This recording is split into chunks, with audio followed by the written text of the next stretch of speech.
के सिवाय आपके झूठे प्रचार के, आपके अखबारी विज्ञापन से कौन खुश है? हकीकत जानने की कोशिश कीजिए। मैं आपसे मांग करता हूं, माननीय प्रधानमंत्री जी, भाइयों, मैं आपको एक बात जरूर बताना चाहूंगा।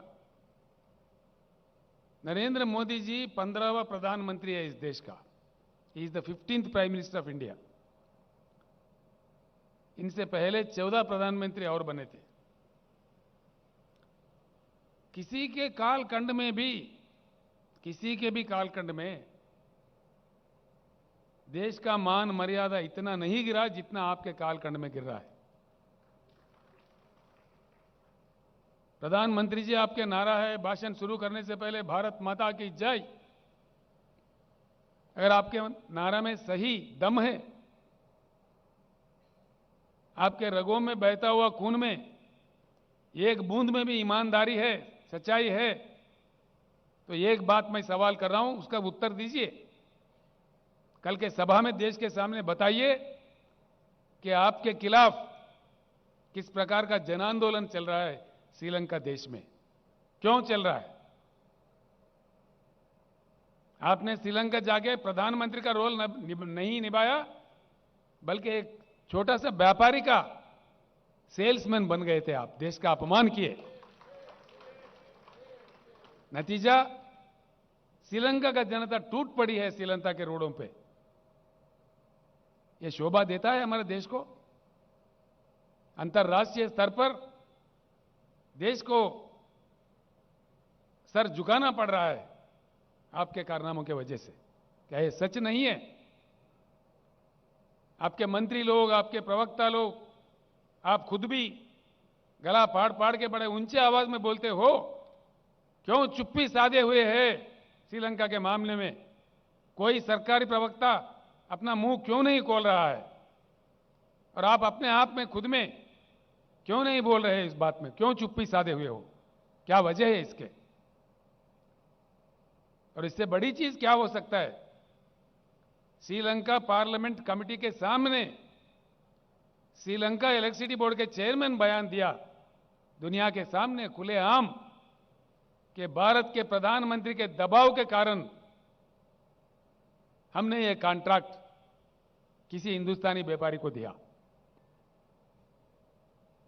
ये क्या देश का इज्जत बढ़ाएगा? किसी भी आपसे पहले आए हुए, बने हुए किसी भी प्रधानमंत्री जी के कालखंड में ऐसे आरोप भारत पर नहीं लगे।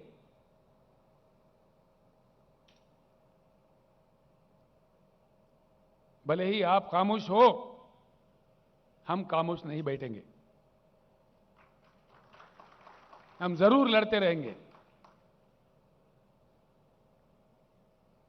व्यक्तिगत रूप से मुझे भी नरेंद्र मोदी से कोई लेना देना कुछ नहीं है। आपके जो पॉलिसीज है, जो किसान विरोधी, जनता विरोधी, लोकतंत्र विरोधी, तानाशाही पॉलिसीज जो है, जिस प्रकार का जुल्म, सरकारी संस्थाओं का दुरुपयोग आप कर रहे हैं, उसके विरोध में हम बात करेंगे। पॉलिसीज पे हम बात कर रहे हैं। अगर आप ईमानदार है, सच्चे हैं, तो कल के पब्लिक मीटिंग में हैदराबाद से ही भारत के जनता को उत्तर दीजिए। बताइए साफ साफ क्या हुआ श्रीलंका में, यह हम आपसे पूछ रहे हैं। वरना हम आपको दोषी मानेंगे, बिल्कुल दोष देंगे आपको।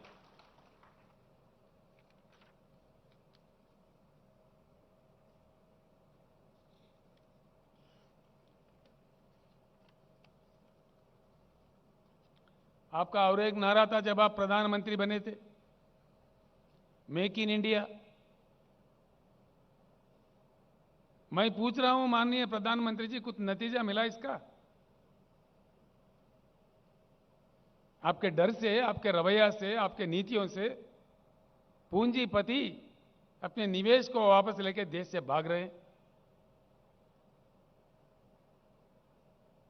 भूतपूर्व केंद्रीय सरकारों के गलत से पहले हमारे देश से बहुत सारा ब्रेन ड्रेन हुआ। अब आपके कालखंड में आज निवेश का ड्रेन हो रहा है। लाखों करोड़ विथड्रा करके विदेशों में जा रहे हैं। मेक इन इंडिया में लोग नहीं आए, मेक इन इंडिया में कुछ नहीं हुआ। ये तो झूठ था, बिल्कुल झूठ, सफेद झूठ। हुआ ही क्या है? कल के भाषण में बताइए क्या हुआ मेक इन इंडिया से? कुछ आया देश में या कुछ गया? कितने भारी उद्योग चले गए, कितने श्रमिक रोडों पे आ रहे हैं आपके गलत नीतियों के कारण से। तुलना कीजिए, अगर आपके पास बुद्धि की कमी है तो सीख सकते हैं। हमारे बगल में हिमालय के उस पार रहने वाले चाइना में क्या हुआ? वहां बातें कम, काम ज्यादा, अच्छा नतीजा। यहां हमारे पास बातें ज्यादा, काम कुछ नहीं, गलत नतीजा। मेक इन इंडिया को लेके चाइना में किस प्रकार का क्रांति आया, कितने उद्योग आया, कितने निवेश आए। माओ साहब के दौर तक चाइना गरीब से गरीब था, उनका जीडीपी हमसे कम था। आज 16 ट्रिलियन इकोनॉमी से, 16 ट्रिलियन डॉलर इकोनॉमी से चाइना है। आपने देश का मजाक उड़ा दिया 5 ट्रिलियन इकोनॉमी का ख्वाब दिखा के। 5 ट्रिलियन ही मजाक था। अपने आप में हासिल होने वाला प्रगति को आपने आपका प्रचार कर लिया 5 ट्रिलियन इकोनॉमी का। खैर ठीक है, वो 5 ट्रिलियन में भी पहुंचेंगे हम लोग। आज कहां पे है हम लोग? हमारे से बुरा हाल रखने वाला चाइना, हमारे से कम जीडीपी रखने वाला चाइना, हमारे से कम कल्टिवेबल एरिएबल लैंड रखने वाला चाइना आज कहां है? 16 ट्रिलियन इकोनॉमी से आज हम कहां हैं? 3.1 ट्रिलियन डॉलर पे है हम लोग आज। इसी रफ्तार से अगर हम चले, आपके बताए हुए 5 ट्रिलियन पे भी पहुंच पाएगा हिंदुस्तान? कभी नहीं, यह असंभव है। आपके कालखंड में तो देश में हर चीज गिर गया। जीडीपी क्रैश, ये मेरा नहीं, सरकारी फिगर से इन्फ्लेशन बढ़ता, जीडीपी गिरता, प्राइस राइज तो आप कंट्रोल नहीं कर पाते। फिर किस चीज की आप कंट्रोल कर पा रहे? लाखों करोड़ों श्रमिक जो उद्योगों में काम करके के अपने जीवन बिताते, वो बेहाल है, परेशान है, मजबूर है, आंदोलन कर रहे हैं, और आप उसका अपमान करने में व्यस्त है। मोदी जी, मैं एक बात पूछता हूं, 100 साल के लिए, 100 साल के लिए उपयोग करने के लिए हमारे देश में भगवान हो या प्रकृति हो दिया हुआ संपत्ति है कोयला। 100 साल के लिए। और भी जियोलॉजिकल सर्वे से और भी निकल रहा है, हर साल 5 मिलियन टन से लेकर 5,000 मिलियन टन से लेकर 10,000 मिलियन टन का कोयला निकालता है जब सर्वे करते हैं। एक चीज बताइए, इतनी संपत्ति, इतने नेचुरल रिसोर्स हमारे पास रखते हुए आज विदेशों से आप कोयला क्यों मंगा रहे?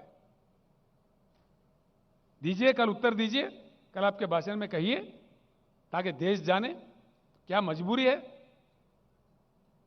आप मजबूर है आपके साहूकारों को हेल्प करने में।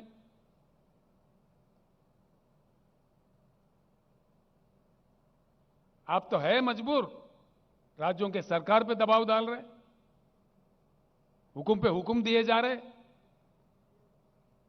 कि 10% इंपोर्टेड कोयला इस्तेमाल करो, वरना तुम्हारे कोल इंडिया से कोल सप्लाई बंद किया जाएगा। ये क्या दादागिरी है? जबरदस्ती है? ये लोकतंत्र का मान मर्यादा है? यशवंत जी, मैं आपके सामने रखना चाह रहा हूं, हमने इनकार कर दिया। आप जो मर्जी कर लो, क्योंकि हमारा एक इतिहास है। कोल इंडिया के अलावा हिंदुस्तान में एक ही राज्य है जिसके पास एक कोयला खाना है, उसका नाम है सिंगरेनी कालरीज। हमने कहा हमारे खुद का कोयला है तो हम क्यों ले? हैरत की बात यह है, हिंदुस्तान का कोयला 4000 के अंदर एक टन मिलता है। मोदी जी का जो कोयला है 25 से लेकर 30,000 का मिलता है, 4 गुना 5 गुना ज्यादा दाम देके। क्योंकि इनका दोस्त है एक शाहूकार, वो इंपोर्ट करता है। इसीलिए मैं आपको टाइटल दे रहा हूं कि आप प्रधानमंत्री का काम नहीं कर रहे हो, आपके शाहूकार दोस्तों का सेल्समैन बन के काम कर रहे हो। हां, बिल्कुल।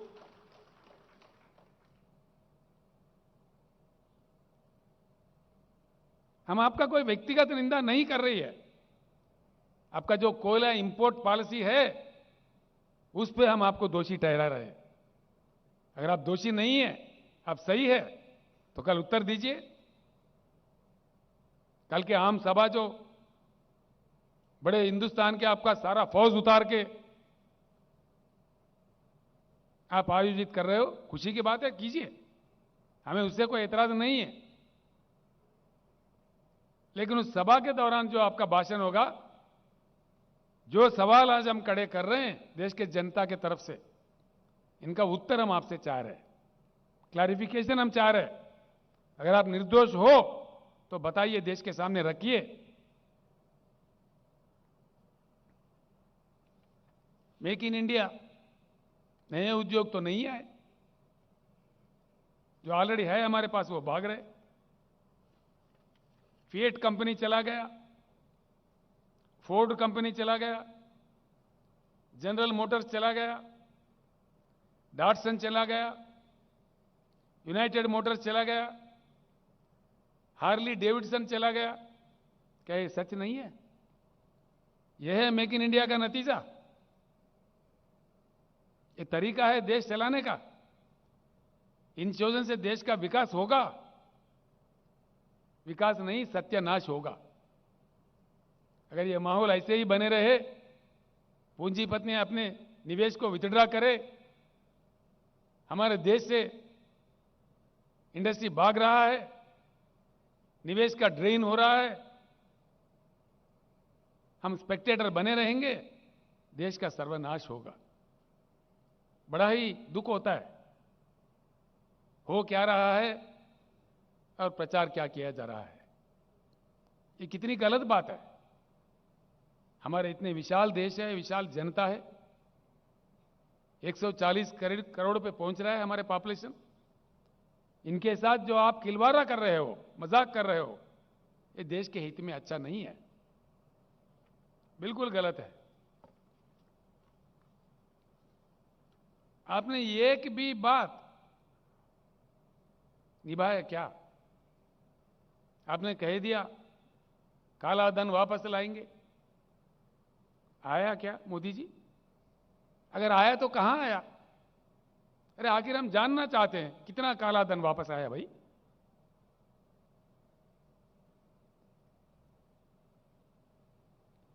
सर झुक जाता है शर्म से। सरकारी आंकड़े बताते हैं कालाधन डबल हो गया, दुगना हो गया। कालाधन कंट्रोल नहीं हुआ लेकिन डबल हुआ। स्विस बैंक से पैसे नहीं आए, मोदी जी के कालखंड में दुगना हो गए, डबल हो गए। ये रिपोर्ट्स है, ये हमारे आरोप नहीं है, हकीकत है। ये सारे देश और दुनिया जानता है कि यही विकास है, यही आपका महान कार्यकारिता है।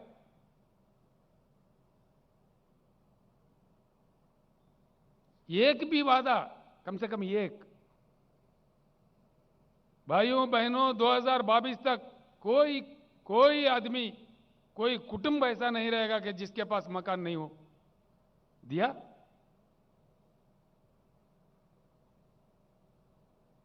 हम तो 2022 में आ गए, मोदी जी अभी नहीं पहुंचे 2022 में।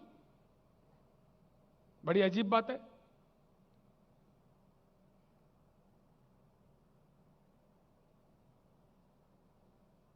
भ्रष्टाचार मुक्त भारत, मोदी जी का एक पॉपुलर नारा, मैं ना खाऊंगा ना खाने दूंगा। आप तो इतना खा गए, इतना खिला रहे आपके साहूकारों को, घोटाले लाखों करोड़ों में जा रहा है। हां, पूरा है, रखेंगे हम भी देश के जनता के सामने सही वक्त में, बिल्कुल है। किस किस देश से किस किस आपका व्यापारियों का आपने सेल्समैन बन के काम किया, उसके पीछे कितने बड़े बड़े घोटाले हैं, देश जान चुका है मोदी जी। आप डरा धमका के कितनों की आवाज दबाओगे, कितनों को रोकोगे? भ्रष्टाचार बढ़ गया देश में, घोटाले बढ़ गए, बैंक के लुटेरे बढ़ गए,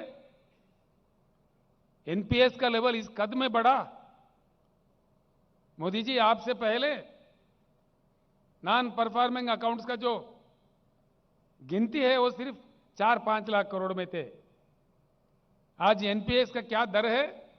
20 लाख करोड़। ये है विकास मोदी जी, इस तोहफा दिया आपने देश को। क्या ये भी गलत है? हम जो कह रहे हैं सच कह रहे हैं, आप ही के बताए हुए आंकड़े कह रहे हैं, ये हमारे आंकड़े नहीं है। These figures are not mine. This figure has been given by the Honorable Finance Minister of India as an answer to the question in the Parliament. The rate of NPS in India today is about 18.6 lakh crores. पता नहीं उसके बाद में और कितने बड़े। This is the reply by the Honorable Finance Minister of India. ये आपके गतिशील विकासशील नीतियों का नतीजा है क्या? किस चीज का यह नतीजा है? आपके गलत कारनामों से, गलत उसूलों से, गलत फैसलों से देश का मान मर्यादा गिर रहा है, जीवन प्रमाण गिर रहा है, लोगों में आक्रोश बढ़ रहा है। ये सच है। 15 लाख देंगे, हर किसी के खाते में आ जाएंगे। 15 पैसे नहीं है। लोग इंतजार कर रहे हैं, कभी कह रहे मोदी जी हम तो आपको वोट देते रहेंगे 15 लाख जब तक हमारे खाते में नहीं है। आशा है कि आप देंगे। कभी गा रहे हैं आपके गुणगान।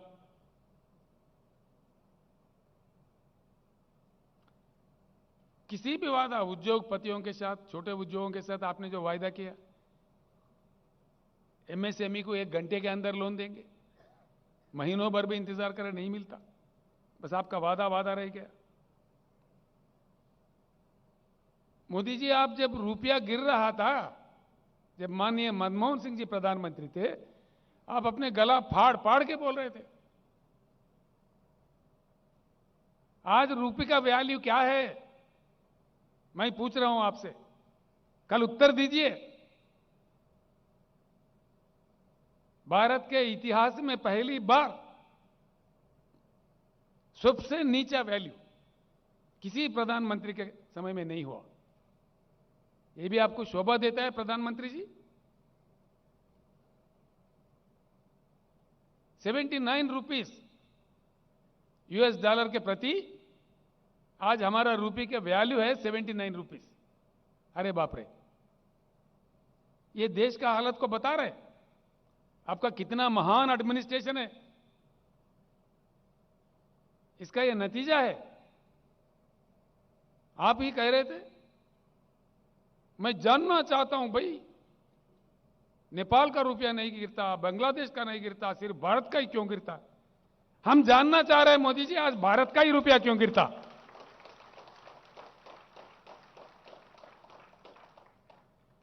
हम भी आज जानना चाह रहे हैं, देश जानना चाह रहे हैं। किसी प्रधानमंत्री के समय में इतना नीचे नहीं गया रुपये वैल्यू जितना आपके समय में जा रहा है। और फिर भी आप बोलते हैं आपका ढोल बजाओ।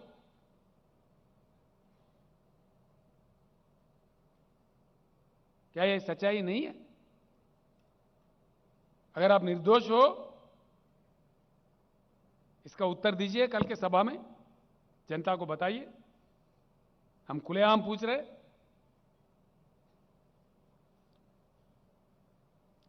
न मकान दिए, न दुकान दिए, न वादा किया गया पैसे दिए, न नौकरी दिए। 2 लाख 2 करोड़ नौकरियां हर साल। अब हैरत की बात यह है, नया तो नहीं मिले, लेकिन जिस कदर आप प्राइवेटाइज कर रहे हैं, एलआईसी जैसे संस्था को भी बेच रहे, नवरत्ना को भी बेच रहे, लोगों को रोड पे लाया जा रहा है। नया तो नहीं मिले, लेकिन है जो मौजूदा है वो भी जा रहा है। ये मेरा बात नहीं, सारे देश ये बात जानता है।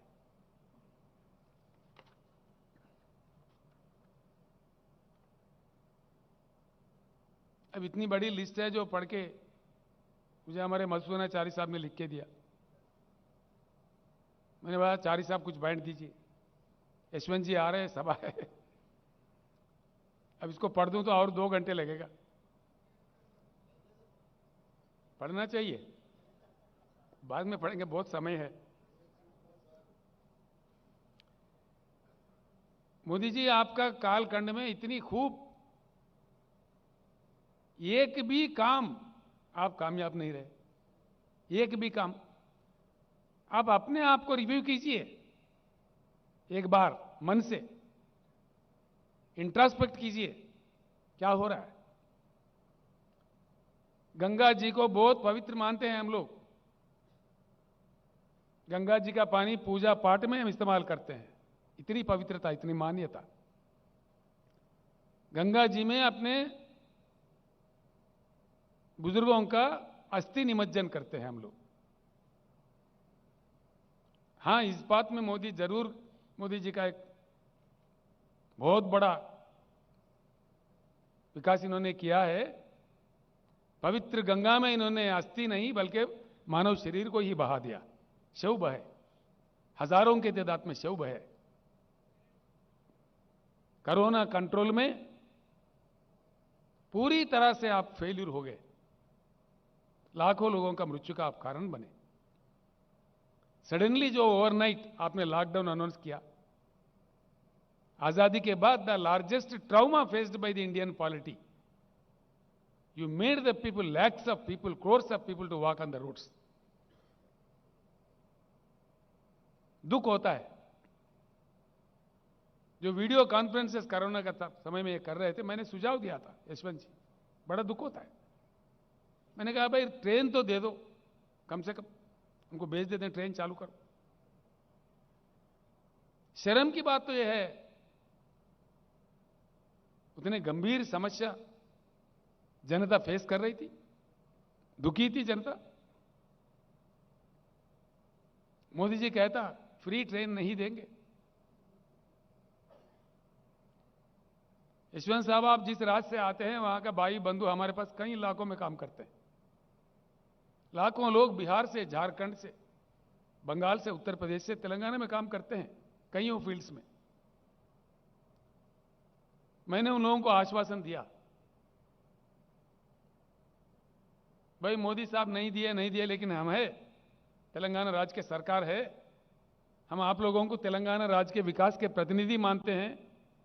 आपके पसीना से, आपके मेहनत से तेलंगाना का प्रगति बढ़ती है। तो इसीलिए हमने हमारे लोगों के साथ उनको मुफ्त राशन दिया, दवाई दिया, फ्री ट्रेन 178 ट्रेन तेलंगाना सरकार के ओर से बुक करके वो घर पहुंचे तक उनको हर चीज, वाटर बॉटल्स के साथ, खाने के साथ, उनके जेब में 1-1 हजार रुपए देके हमने उसको विदा किया। ये है मोदी जी का नीति। देश के जनता के साथ केंद्र सरकार, देश के जनता के प्रति मोदी जी का ये प्रेम है। फ्री में ट्रेन भी अरेंज नहीं करते जब जनता दुखी है। करोड़ों जनता, 1-2 नहीं, करोड़ों में।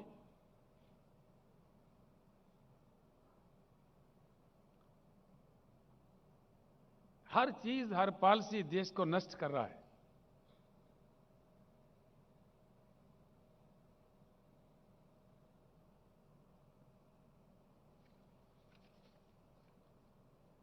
इंटरनेशनल इंडेक्सेस है, हर इंडेक्स में गिरावट, पहले से बुरा हाल, बद से बदहाल, बद से बदतर होते जा रहे हैं। ह्यूमन डेवलप इंडेक्स में हमारे स्थान 80 पर था, माननीय मोदी जी के कालखंड में 131 पे पहुंच गए। यह आपका मिसरूल का नतीजा है। हंगर इंडेक्स में हमारे भारत का स्थान 63 था, आज मोदी जी की बदौलत, मोदी जी के महान कार्यकारिता का निशाना है, हम 101 पे पहुंच गए, from 63 to 101। Individual rights, fundamental rights, Hindustan का जगह 85 था, 85, आज हम पहुंच गए 119, यहां पे भी गिरावट। बेरोजगारी ever highest in the history. Modi ji आने से पहले इसका दर, इसका percentage, it was at 5.6% unemployment in the country. Today it is, महान मोदी जी के महान एडमिनिस्ट्रेशन का नतीजा यह है, ever high in the country, 8.1% पे पहुंच गया अनएम्प्लॉयमेंट रेट। ये भी आंकड़े हमारे नहीं है। प्रेस फ्रीडम,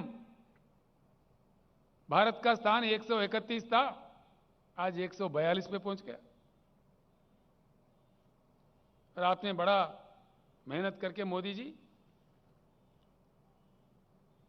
गोदी मीडिया भी आपने सृष्टि किया भारत में, तो सारा देश जानता है। हैप्पीनेस इंडेक्स 111 हमारा स्थान था, मोदी जी के प्रभाव से 136 पे पहुंच गया। एनवायरमेंटल इंडेक्स में 180 देशों को गिना गया था, हमारा नंबर 180 आ गया। बॉटम कंट्री, ये हमारा देश का हालत है, ये आपका कार्यकारिता है। आपने जिस प्रकार का मजाक उड़ाया देश का, देश के जनता का, जिस प्रकार का गिरावटें देखने को मिल रहा है राष्ट्रीय स्तर पर, अंतर्राष्ट्रीय स्तर पर, इससे हर चीज खराब होते जा रहा है। कईयों बातें एक तरफ ये है तो दूसरी तरफ आप क्या कर रहे हैं? Successfully killing the democracy every day,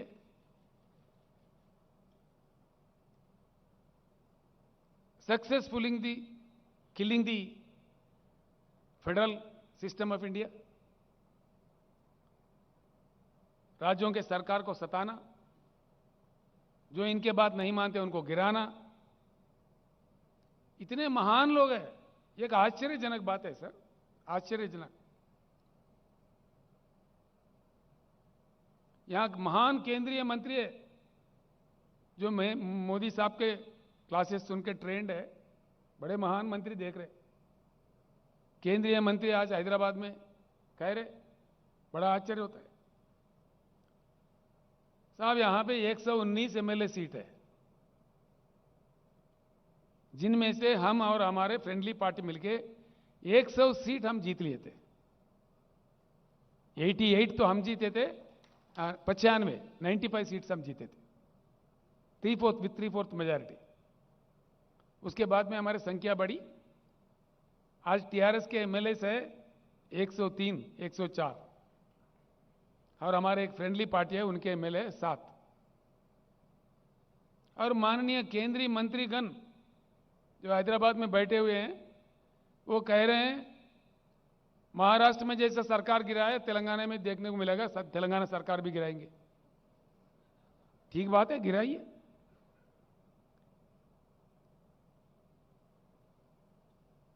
हम भी इंतजार कर रहे हैं उस बात का, ताकि हम फ्री हो जाए, आपको दिल्ली से उतार देंगे।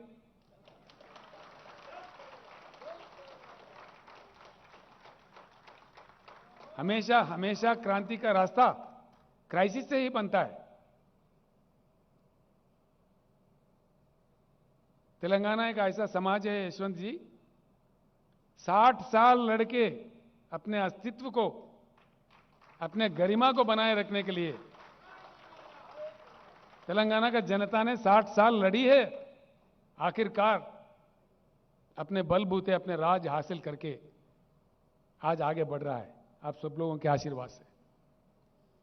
एक जंग और लड़नी पड़े, तेलंगाना कभी पीछे नहीं हटेगा। दूसरी तरफ भारत का अपमान इस कदर हो रहा है अंतर्राष्ट्रीय स्तर पर, जिससे हमें बहुत बड़ी चिंता है। करोड़ों लोग, हमारे लोग बाहर अपना जिंदगी जीते हैं, छोटा मोटा बड़ा, कुछ ना कुछ नौकरी, करोड़ों, कई करोड़ है। जिस प्रकार का द्वेष, विद्वेष, डिवीजन, हेट्रेड, युवाओं का सोच विचार को आप पोल्यूट कर रहे हैं, यह देश के लिए अच्छा है मोदी जी? मैं कह रहा हूं, हमारा इतिहास है, हमारे परंपरा है, हमारा देश का गरिमा है, सहनशील देश है, हमारे सहिष्णुता है, हमारा संस्कार रही है। जीवो और जीने दो। आप आधा पेट खाओ लेकिन अगला को खिलाओ। शास्त्री जैसा महान नेता उपवास रखने के लिए कहा, सब देश के लिए, देश के गरीबों के लिए। जो अमीर लोग हैं, हफ्ते में एक बार का खाना बंद करके गरीबों को दो। ऐसे महान नेता थे। आज किस प्रकार के नेता हम देख रहे हैं? इधर खुदवाई करो, उधर खुदवाई करो। यह है देश भारत? किस भारत का सपना आपने बताया चुनाव के दरमियान? और किस प्रकार का नजारा आप आज दिखा रहे हैं? आपका प्रदर्शन किस प्रकार का विष, द्वेष, जो अंतर्राष्ट्रीय स्तर पर हम गिर रहे हैं। भारत देश का अपमान हो रहा है, जो आगे के लिए अच्छा नहीं है। It's not at all good for the country. बिल्कुल। Democracy is killed, federalism is killed. कानून बदल के, रास्ते बदल के, राज्यों के पैसे छीन लो, टैक्स को सेस में बदलो।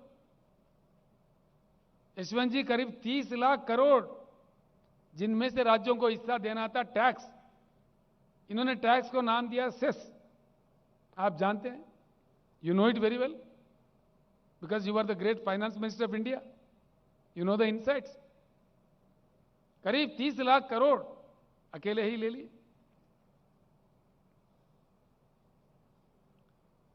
हैरत तो इस बात की है, जिनको पूरे देश ने मान्यता दी है, और विदेशों में भी, जब हम जाते हैं किसी विदेश में, कहीं गए किसी जगह, भाई आप कहां से हो? I am from India. अच्छा, you are from Gandhi's place, mister Gandhi's place, the great peace messenger mister Gandhi, the messenger of non violence, the father of the nation.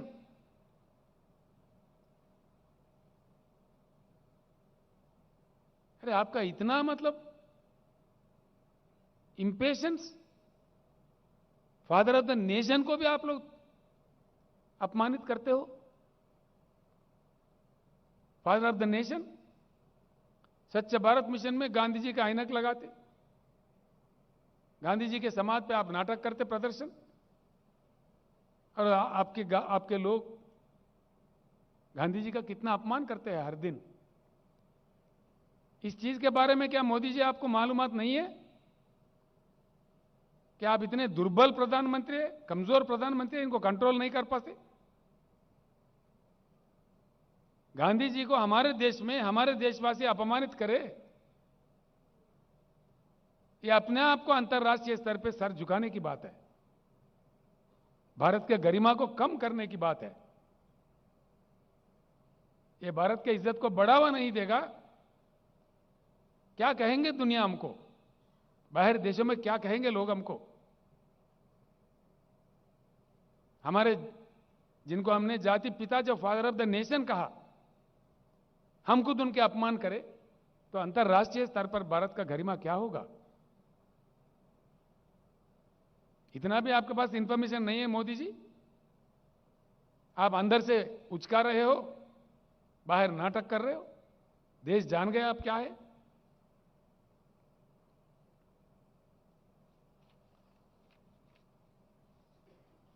Unwanted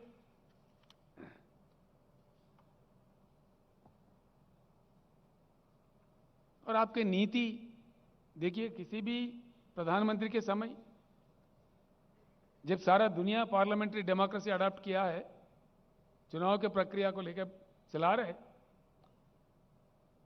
हमारे जैसे कई देश हैं जहां चुनाव के जरिए सरकारों को चुने जाते हैं। तो किसी भी प्रधानमंत्री कभी भी ये गलती नहीं करे कि दूसरे देशों के चुनाव के संदर्भ में हम दखल अंदाजी ना दे। पता नहीं कौन जीतेगा कौन हारेगा। जब दुनिया के साथ जीना है, हर देश के साथ हमारे संबंध अच्छे रखने पड़ते हैं। It's a dire necessity of the country to keep good relations with all the nations. Modi ji की महानता यह है, उनका बुद्धि देखिए, कुशलता। ये गए ह्यूस्टन में, अमेरिका में, अमेरिका अध्यक्ष का लड़ाई लड़ने के, और कह दिया वहां पे अब की बार ट्रंप सरकार। अब ट्रंप गया गंगा में, तो भारत कहां जाए? ये नीति है। ये जो काम आपने किया, जान के किया या अनजाने में किया मोदी जी? कोई देश का प्रधानमंत्री ऐसे करेगा कभी भी? आप क्या समझे अमेरिका अध्यक्ष चुनाव को? अहमदाबाद म्युनिसिपल कॉर्पोरेशन इलेक्शन समझा? कोई जिम्मेदारी थी जब आप ये बात कह रहे थे? इतना बड़ा देश का क्या कर रहे थे आप? मजाक उड़ा रहे थे आप? ये है जी इनकी नीति। ये है हमारे देश के महान प्रधानमंत्री जो गला फाड़ फाड़ के बोलते हैं, धूम धूम मचा देते हैं छोटी छोटी बात पे। बताइए आपने कहा कि नहीं कहा आपके ह्यूस्टन के सभा में? अगर कहा तो क्यों कहा? मैं तो डिमांड करता हूं देश से माफी मांगिए आप। हां, बिल्कुल डिमांड करते हैं। जो अपने भारत के गरिमा को कम किया है,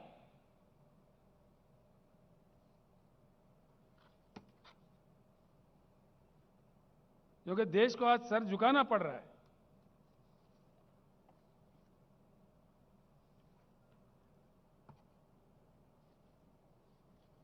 आखिर में ही एक बात कह के अपने शब्द खत्म करूंगा। मोदी जी भगवान है ये मान रहे लोग, ठीक बात है। जो कि अच्छे इंसान को इंसान ही बने रहना चाहिए, भगवान कभी बनना नहीं चाहिए।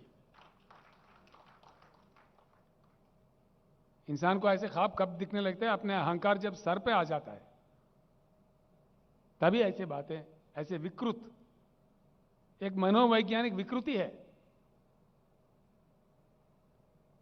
मोदी जी एक बात का उत्तर दीजिए, जरूर हम मांग करेंगे। What is the greatness of mister Narendra Modi? आपको जनता ने जो मैंडेट दिया 10 साल का 2 बार चुन के, आपने 8वां साल का भी बजट पेश कर दिया। यानी 80% आपका कालखंड का समय खत्म हुआ और आपने बता दिए कि आप में कितनी क्षमता है। You have exhibited your capability and your level of capability, your capability level is, देश में 70,000 टीएमसी पानी की उपलब्धि है। आप कम से कम पीने का पानी भी फराहम नहीं करें जनता को। और शर्म की बात यह है, पीने का पानी देश के कोना कोना तो छोड़ो, देश के राजधानी दिल्ली में भी आप पानी नहीं दे पा रहे। यह आपकी मान्यता है। दिया आपने? हाल ही में मैं जब दिल्ली गया, वहां के लोग रो रहे थे। जो पीने के पानी नहीं देने वाला प्रधानमंत्री है, बड़े बड़ी बातें करते हैं। पीने का पानी, क्या यही हिंदुस्तान का किस्मत है? आप ना बिजली दे सकते हैं और ना पीने का पानी दे सकते हैं। देश में उपलब्ध सहज रिसोर्सेस को एक्सप्लॉइट करके देश के जनता को नहीं दे सकते हैं। क्या दे सकते हैं? सिर्फ भाषणबाजी, द्वेष, विद्वेष, विपक्षियों का अपमान, सरकारी संस्थाओं का दुरुपयोग, सिवाय इसके क्या मिला है इस देश को? लिहाजा भाइयों, हम सब लोग मिलकर तेलंगाना की लड़ाई लड़े थे, लोकतंत्र के आधार पर। खैर समय लगा, लेकिन हमारे मेहनत का फल हमें मिला। मैं आप लोगों से यशवंत सिन्हा का जो कद है, जो एक उत्तम नेता है इस देश का, सिन्हा जी, उनका समर्थन करने का इस सभा में मैं फिर एक बार आप लोगों से अनुरोध करता हूं, एक नए भारत को, अच्छे भारत को, ईमानदार भारत को बनाने के लिए फिर एक जंग हमें लड़ना पड़े। हम आज से ही शुरू करते हैं। मैं धन्यवाद देता हूं हमारे हैदराबाद शहर के नेताओं का, यहाँ के मंत्री, यहाँ के हमारे पार्टी के अध्यक्ष गोपीनाथ जी का, रंगारेड्डी मेडचल जिले के भी अध्यक्षों का और मंत्री लोगों का, विधायकों का मैं धन्यवाद देता हूं कि जितना शानदार प्रदर्शन आपने किया है। आज हैदराबाद में लोकतंत्र खिला है। The test of democracy have shown in Hyderabad today. The wonder is that the spirit of democracy is still alive in India. एक नहीं बल्कि 1 लाख मोदी भी लोकतंत्र का, हमारे देश का लोकतंत्र का गला नहीं घोट सकते। इस प्रदर्शन से आज हमने हिंदुस्तान को यही बता दिया, जिसका मुझे गर्व है।